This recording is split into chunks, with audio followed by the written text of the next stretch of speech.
Você tem que ser crente de verdade.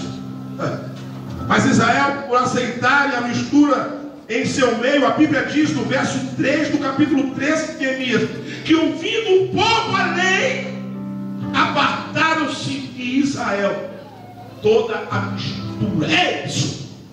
Conhecereis a verdade, e a verdade vos libertará. Tem gente que tem dificuldade de ouvir a verdade. E sabe que horas que a verdade ela vem? Sabe que hora? Aquela hora quando todos os profetas eles dizem para você: ei, esse cativeiro não vai ser por muito tempo. Mas uma voz que clama no deserto, ela diz ao contrário disso. Diga para o seu irmão: é essa voz. Pode contar com ela, porque com certeza é a voz de Deus que está bradando no teu coração. Essa voz, oh, é a voz que fará a diferença, é a voz que trará toda a compreensão dos mistérios de Deus na vida do seu povo. Aplauda mais forte para Jesus. A voz de Deus é inconfundível.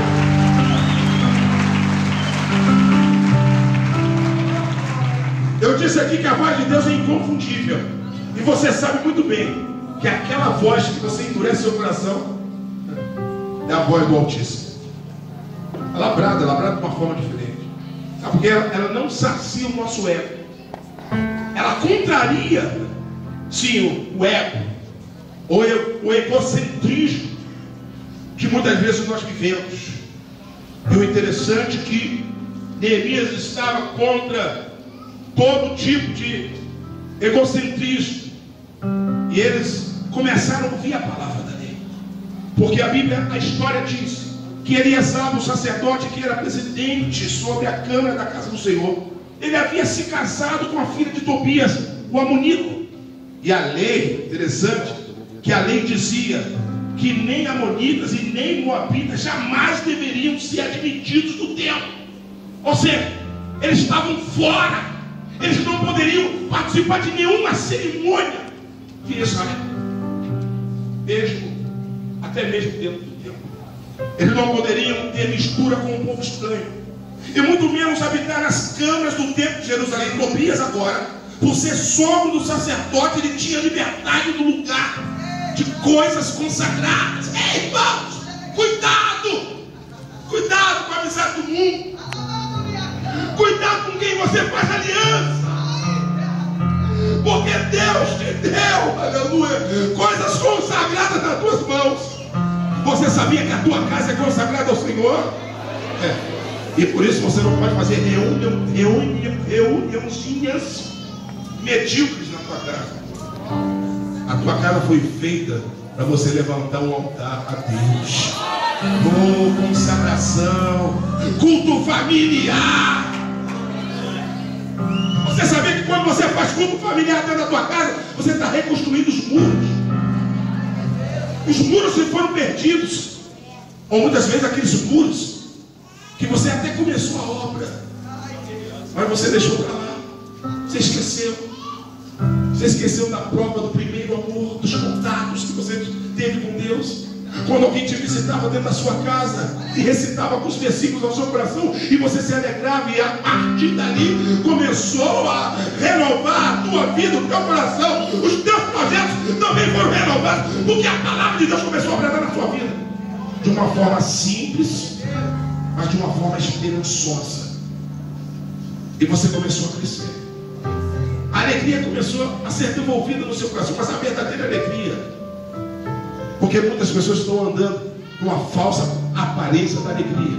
Pensam que tem alegria nos bares, nas noitadas, nas boates. E quantas vezes as pessoas estão sendo perturbadas no seu entendimento para recuar na sua fé e viver as mesmas orgias que elas viviam no passado. Ei, irmãos, sabe o que é isso? Sabe o que está te atacando? São os Tobias, os Sanbalates, os arábios que estão se levantando novamente. Sabe por quê? Porque eles sabem muito bem que você na presença de Deus se tornará uma potência, cheio do fogo, cheio do Espírito Santo. Profetize, abre a tua boca, rende glórias ao Senhor. Você é uma potência na mão de Deus. Declara isso para o seu irmão. Ei, irmão, você é uma potência na mão de Deus. E aprenda algo, o diabo sabe disso.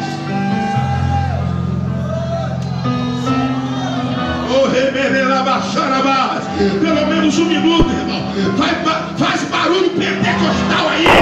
Isso, mostra a boca aberta que você está cheio da presença de Deus. Oh, aleluia.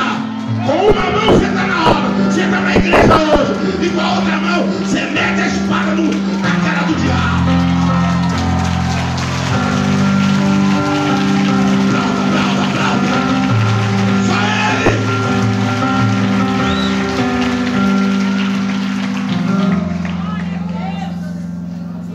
Aprenda uma coisa hoje. Altar profanado é prejuízo para o reino. Que altar é esse?